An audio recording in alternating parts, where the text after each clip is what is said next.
Magkaigsunan, matag karon ug unya makadawat kami og inyong mga pangutana. Happy Whispers meeting imong nakalibot. Atong tulumanon oras sa atong Padaran ko silang isyu na walay kalabutan sa Diyos. Magdesidir na ganita nga mo serbisyo sa atong Ginoo. Ang yawa, pangita o pamagi, mo-offer na mura-mura po ug iya sa Diyos. Ang inahan kanya ariglaran ang napulog na mga anak. pinako kalimutan ingon sa Ginoo. Nga ang tanang mga kalisod iyang isukli.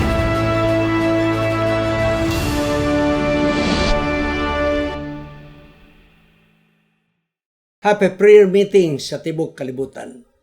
Ang atong SRS Media Ministry Cagayan City makikauban kaninyo ni atong programa Oras sa atong leksyon. Mo kining panahon ng atong isgutan ang nahanay nga topiko sa atong leksyon karong nga semana gikan sa General Conference Sabbath School Department. Sa pagsugod, magampo kita. Gamhanan nga Diyos nga naka sa mga langit. Salamat sa malutayon nimong pakiguban kanamo nini nga programa. Nga dugay ng mga panahon kini nagapadayon nga programa o gidawat sa imong mga kanakan.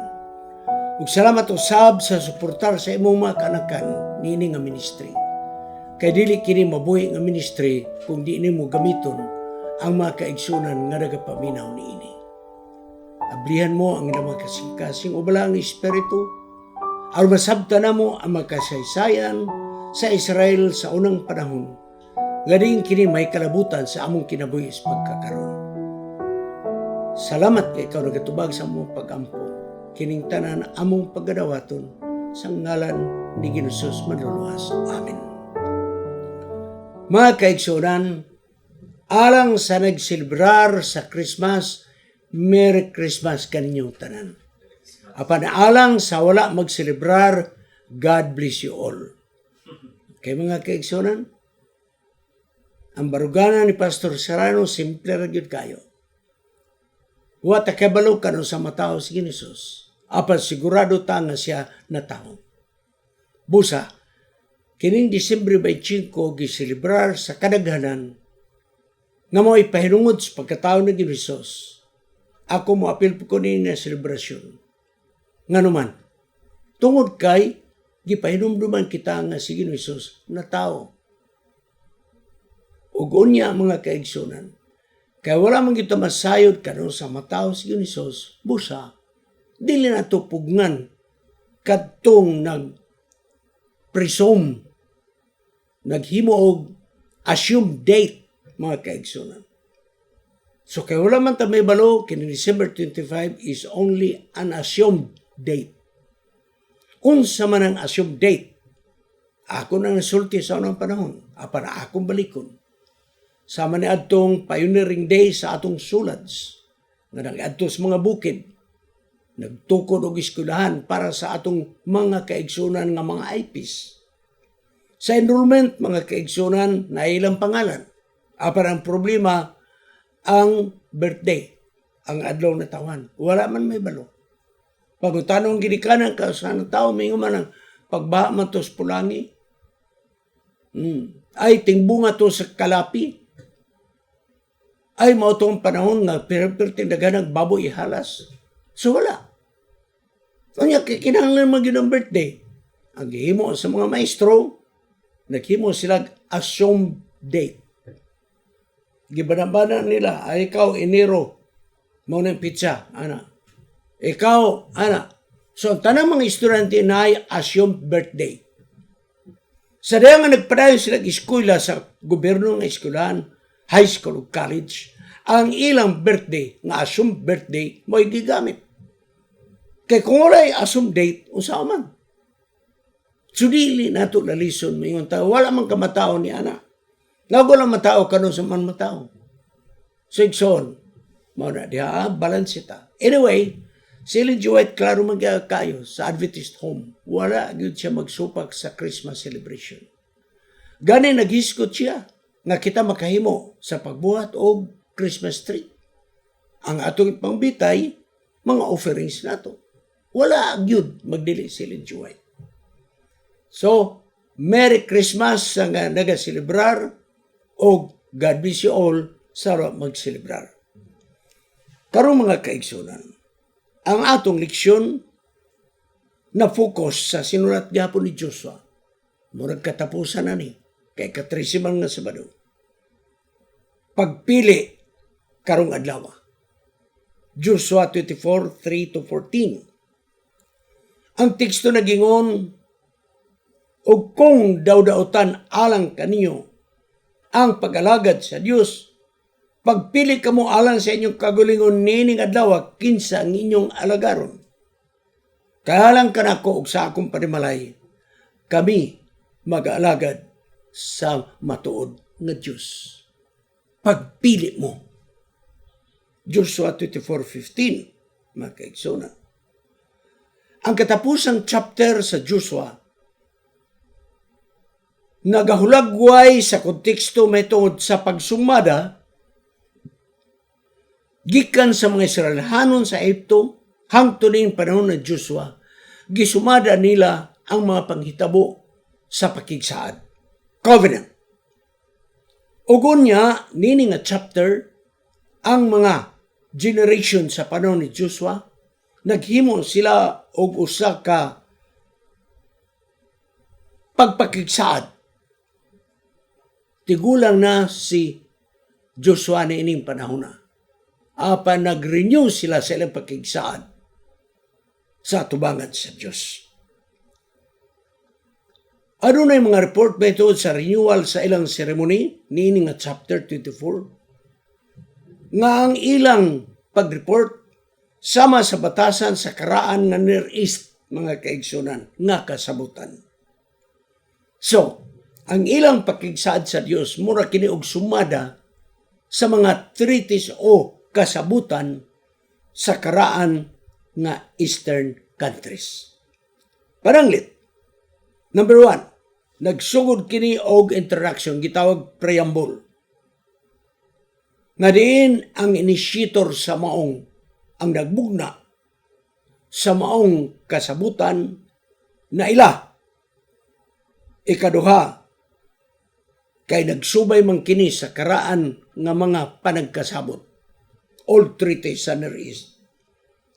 Adunay sinugdanan nga nagsaysay mahitungod sa historical background nga nagahulagway sa relasyon taliwala niining Diyos nga galagaran ug niining mga sulugoon sa Diyos. Ikatulo, nga ang nalagda sa maong kasabutan nag-auhag sa mga sumusunod ang ilang kinatibukan nga pagka mainunungon ni adtong labaw kay kanila gibasi pinaagi sa ilang pagpasalamat. Ikaupat, kinigsoon nga kasabutan nagahiskot may tuod sa panalangin. Panalangin alang ni adtong nagmatinumanon sa nalagda sa kasabutan og tunglo ni adtong naglapas sa kalagdaan sa kasabutan. Mao kini ang kinatibuk ang sumada sa Joshua 24 mahitungod sa ilang renewal sa ilang pakigsaad. Ikalima, nga kini mga kaigsunan adunay mga saksi sa ilang mga pagpanumpa sa mga sumusunod, the vassal. Ikaunom, nga ang dokumento igsoon nagahiskot nga kini pagabasahon sa magsunod-sunod nga mga henerasyon. Ikaupat, ikapito, nga kini kinahanglan i-ratify ang mga covenant. Sa ato pa pamatudan nila ang covenant. Si Joshua na ng panahon na nga nag-renew sila sa ilang pakigsaad sa covenant. Dool na ang iyang kamatayon. Tigulang na gyud kayo siya. Apan wala pa'y klaro kinsa ang musunod sa pagdumala sa Israel. Og niini nga renewal sa ilang kasabutan, nagpainumdum nga adunay hari nga maong Diyos og sila magpabilin nga matinuanon ngadto sa Dios og unya sila magmalipayon sa proteksyon sa Dios kung ang ilang allegiance naa sa Dios. Ang programa sa Dios mao gikan pa sa Ehipto paingon sa Kanaan. Ang programa sa Dios mao nga walay hari nga magdumala kanila. Kaya ang hari ang Dios lamang. Ang nagdumala na itong mga panahon mo ang gitawag judges, mga maghuhukom. Kinaigsoon gitawag theocratic nation. Ang Dios mo'y nagdumala. Nga kinahanglan ibutang nila silang ununa. Nga adunay lamay usa ka hari nga mo ang Dios. Mo kanang theocratic. Theo means God. Ang Joshua chapter 24 verse 1 nagingon, mao kini ang nahitabo sa renewal sa ilang pakigsaad sa Dios. Og si Joshua gitigom ang tanang tribo sa Israel didto sa Shechem o gitawag ang tanang mga elder sa Israel, mga pangulo, mga maghuhukom o ilang mga opisyalis o iyang gipresentar sa atubangan sa Dios silang tanan. Asa? Sa dapit sa Shechem. Nganong Shechem ang yun ang gipili? Nganong Shechem ang yun? Northernmost kining Shechem, mga kaigsunan. Ang Genesis 12:7, 6-7, ang Shechem, mo nang unang naabtan nga dapit ni Abraham, gikan sa Ur Chaldea. Sa ato pa, gikan siya sa Ur Chaldea, paghawa niya o niabot siya sa boundary, nga iya na sa Kanaan, ang unang dapit ngayong naabtan, nga iya na sa teritoryo sa Kanaan, mo ang Shechem. O dito nagtukod si Abraham ug usa ka altar alang sa paghalad ngadto sa Ginoo. Og sa diha nga gituman sa Dios ang iyang pakigsaad sa paghatag sa yuta sa Kanaan, kining ikaduhang generation nga gidumala ni Joshua mao na ang nagpuyo sa Kanaan. Og sa diha nga ilang girenew ang ilang pakigsaad sa Dios, mibalik siya ngadto sa Shechem aron ilang usbon ang pakigsaad sa ilang Dios. Shechem is very significant place kay dinhi mo'y unang stopover ni Abraham paglatas niya sa boundary between Canaan and Ur Chaldea. Ang hangyo lamang Joshua sa mga tao mo, ilang gibalik ang sinultian ni Jacob nga nag-ingon.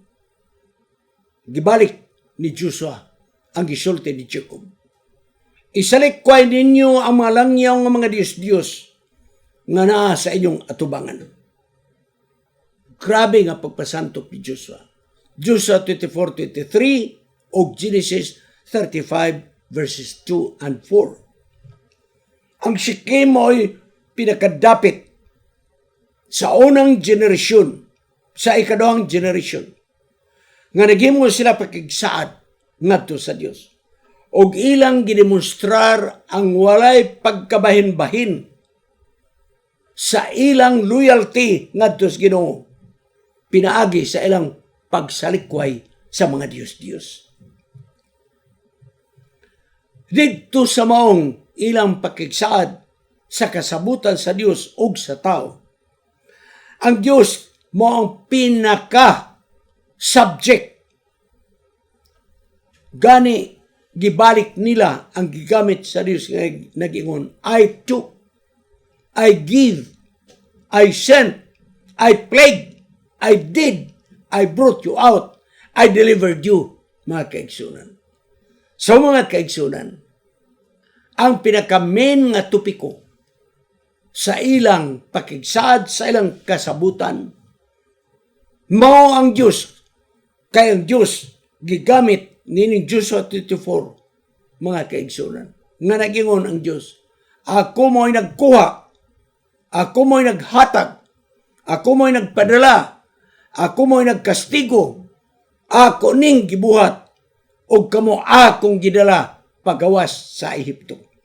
So igsong kining ay, nahimo nga ang Diyos mo'y main subject sa ilang pakigsaad sa kasabutan nila, mga kaigsoon. Ang Israel, mga kaigsonan, ginasaysay nila nga ang Diyos mo ang nagbugna sa Israel. Kung wala magpahinumdum ang Diyos kang Abraham, nga isalikway ang mga Diyos nan hangtod ang mga panahon na sila nagasimba sa mga Diyos sa ilang mga kasilinganan ng mga dapit. Ang pinakarason ng Israel, ilang nakuha ang Kanaan.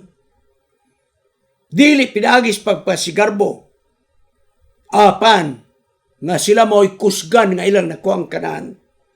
Apan kini mo'y pagpahinumdum nga kung dili sila mag-alagad sa mga Diyos, ihatag sa Diyos ang iyang gisaad ngadto sa mga Israelhanon. Ang ilang maginikanan o karon nga kaliwatan naghimo og pakigsaad didto sa Shechem, o ang Diyos nagtagad kanila sa daan nga generation o bagong generation, ingon nga usa lamang ang pakigsaad sa Diyos. Usa lamang ang pakigsaad sa Diyos sa old generation o bagong generation, usa ra ang pakigsaad sa Diyos. Si Diyos sa nagapakita nga si Moses iyang gidawat kining maong pakigsaad sa Deuteronomy 5:3. Nga ang Diyos wala maghimo og kasabutan. Pinaagi lamang sila mga ginikanan. Apan bisan pa sa mga kapanahunan ni Joshua, nagpadayon ang maong kasabutan. Kadaghanan sa mga tao dito sa Shechem, wala maka-eksperyensya sa ilang lakaw gikan sa Ehipto paingon sa Kanaan. Kadaghanan kanila, wala maka-eksperyensya sa baktas. Apan si Joshua nagingon, nga kitang tanan naka-eksperyensya. Unsa may buti pasabot na nga ang second generation wa man maka-eksperyensya sa ilang Exodus. Apan mga kaigsunan, ang buti pasabot ni Joshua nga kasinatian sa first generation, kini nahitabo aron kapanaminan sa bagong generation. Si Joshua naghimong klaro kayo na niining bagong kaliwatan,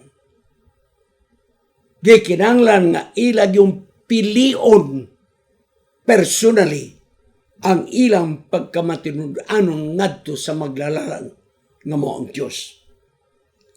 O kung sila magasimba sa laing mga Diyos, nan mawala ang ilang pinasahi nga ilhanan, og ang katuyon sa laing mission, og ang ilang pagkapinili mawala kung sila mawalagad sa laing mga Diyos.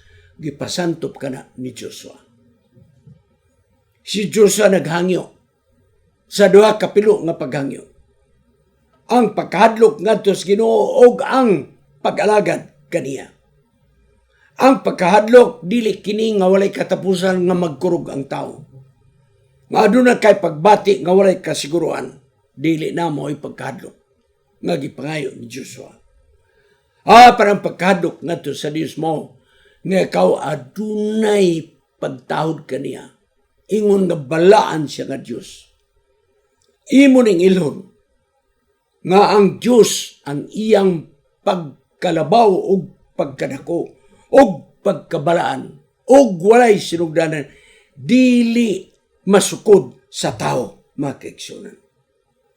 O ang Diyos nagapakita nga unsa kagamay ang tao, unsa ka makasala ang tao, og ang iyang tawhanon nga pagbati lahi kay sa Dios. So dinhi gi-classify ni Joshua. Di nato masukod ang gahom og ang iyang pagkawalay sinugdanan og ang iyang pagkabalaan. Di nato na masukod. Apadayog mug kalimot nga kita mga tao nga mga gamay atubangan sa Dios makasasala og mabalhinon nga panghuna-huna. Ang pagkahadlok ngadto sa Dios nagpainumdom nga kita nag-alagad sa Dios nga dili lamang langit nun aman apan siya maghuhukom. So ang pagkahadlok sa Dios mao paghinumdom nga bantay mo kay siya magahukom kanato. Mao kini ang kinabuhi nga masulundon sa Dios. Sumala sa Leviticus 19:14, etc., etc. So ang pagkadok sa Dios mao kini ang kinabuhi nga nagmatinumanon masinulundon ngadto sa Dios. Dili kini nga nagkurog ug walay kasiguruhan. Kining pulong kahadlok mga kaigsunan. Nagulagway sa ilalom nga kinayahan nga mao ni ang mabatasan sa mga Israelhanon nga kining maong pagkahadlok ngadto sa Dios ang resulta nini mao reverence to God is service. Ang atong pagtahod sa Dios is equals unsa man equal pagserbisyo ngadto sa Dios. Kay ang pagserbisyo sa Dios gikinahanglan sa Israel. Nining duha ka terms nga Hebreanon, in sincerity and in truth. Kung magserbisyo kita sa Dios, tungod kay nahadlo kita sa Dios sa iyang pagkamakagagahom o sa iyang pagkabalaan, nan gamito nato ang gitawag kung magserbisyo kita. We serve in sincerity.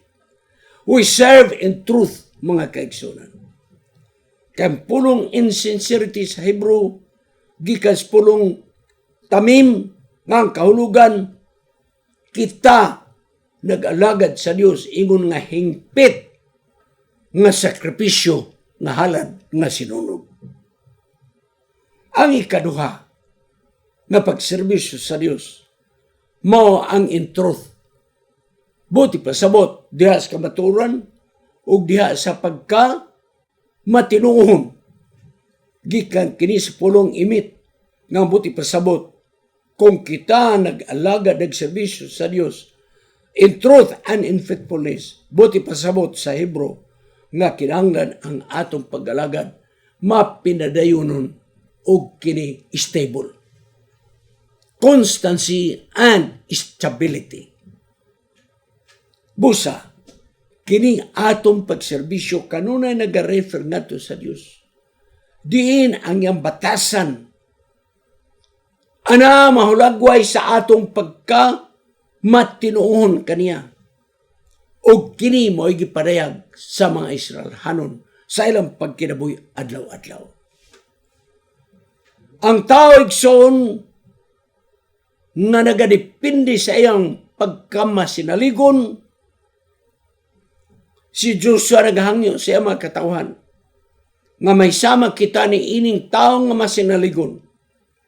Kay kini mao ang pagtuman sa tanang mga kinahanglan nga gipadayag sa wala mabahin-bahin nga kasing-kasing sa tao nga nagmapinadayonon sa pag-alagad. Ang kinabuhi sa mga katawhan kinahanglan magadanag sa pagka mapasalamaton ngadto sa Dios. Diin iyang gibuhat ang tanan alang kanato. Kay kining tanan igsuon nga atong gibuhat tungod og alang kang Ginoong Hesus. Ang matuod nga matinuranon nga leader gikinahanglan nga maminaw siya sa personal nga kabubuton sa tao sa pagpili. Ang matuod nga leader iyang tahuron ang personal nga pagpili sa iyang sumusunod. Kaya ang Diyos nagarespeto sa kagawasan sa pagpili sa mga katawan. Dili pinaagi sa pagpugos. Kining paghatag sa kagawasan sa tao sa pagpili. Kung musunod ba o dili, kinaya ni batasan sa Diyos. Busa ang Diyos mo'y modelo sa magdumala sa mga katawan sa Diyos. Walay pugsanay sa pagsunod. Kamo ang mupili. Kayang tinuod mo ang Diyos nagapili sa Israel. Ingon nga iyang mga katawan. Pinagi siyang pagpili. Sumalas Joshua 24:22. Walay nagpugos sa Diyos. Iyang pagpili ng Israel, iyang pilion. Busa sa ingon nga paagi, ang Israel may kagawasan sa pag-ingon, dili ko musunod sa Diyos. May kagawasan. O may kagawasan sa pag-ingon, musunod ako sa akong Diyos. Busa sa mga kaigsunan. Kung kita mo ingon, musunod ako sa akong Diyos, nan magpadayon kita sa pagkinabuhi. O atong di kita mo talikod sa atong Diyos. Kaya kung kini mo talikod kita kaniya, mawala ang atong existence nining yuta. Sari ang atong piliyon, musunod ako sa akong Diyos. Atong gilang ang Diyos. O ang iyang mga patriarka, o ang ilang mga ginikanan, mausab ang ilang gitahod nga mo ang Diyos usab nga atong gitahod. Gikinang nga kita mo serbisyo sa Diyos. O dili nagkabahin-bahin ang atong allegiance. Ang atong allegiance kinatibukan. Ang atong pagsandig diha ra gyud wala mabahin. Wala ta matunga ng katunga sa kalibutan, ang katunga iya sa Diyos nga pagtuman. No, undivided allegiance. Ang Israel nagaingon,